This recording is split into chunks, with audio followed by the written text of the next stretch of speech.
అయ్ బాబోయ్! అయ్ బాబోయ్! అయ్ బాబోయ్! సంక్రాంతి పండుగకు కొత్త అల్లుళ్ళ పంట పండుతుందుల్లా. ఏం వంటకాలు, ఏం వంటకాలన్నా తింటున్నారా? నోట్లేసుకుంటే కరిగిపోయే స్వీట్లు తింటున్నారు. నిన్నటికి నిన్న తెనాలిలో ఒక ఇంట్లోళ్ళు అత్తగారికి అదిరిపోయే ఆతిథ్యం ఇచ్చిర్రా. ఆ వాళ్ళ ముచ్చట మరవక ముందే ఇట చూడుండ్రి, ఒక కొత్త అల్లునికి ఎట్లా సర్ప్రైజ్ ఇచ్చిర్రో. అమ్మ బాబోయ్! అత్తగారింటోళ్ళంతా అల్లుని కళ్ళకు గంతలు కట్టుకొని పట్టుకోబోతున్నారంటే కొత్తల్లునికి సంక్రాంతి నెక్స్ట్ లెవెల్ ఉన్నట్టే పోండి. పైలంగా తీసుకుపోండి. ఇక రానైతే వచ్చిండ్రు. కూసబెట్టండి, అల్లుని కూసబెట్టండి. ఓ ఓ, ఓ, ఓ కొత్త పెళ్లి కొడుక పైలం కుర్చీలో కూసో, కింద పడేవు.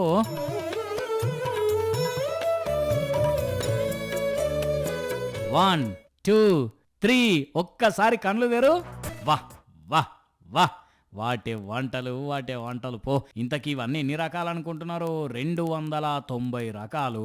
చూడరాదండి మీరే. ఈడి నుంచి ఆడి వరకు, ఆ నుంచి ఈడి వరకు ఒక్కో వంటకం, ఒక్కో స్వీటు ఎట్లా గుమగుమలాడిపోతున్నదో.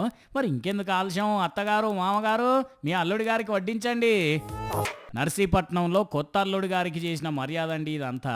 కొద్ది రోజుల కింద శ్రీహర్ష లక్ష్మీ నవ్యకు లగ్గమైతే సంక్రాంతి పండగకు వచ్చిన అల్లునికి ఇట్లా ఏర్పాట్లు చేసిండ్రు అన్నట్టు.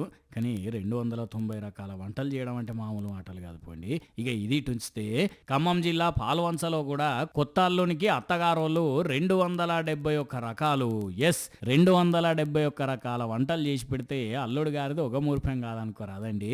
చెప్పండి అల్లుడు గారు, మరి 271 రకాలను టేస్ట్ చేశారా?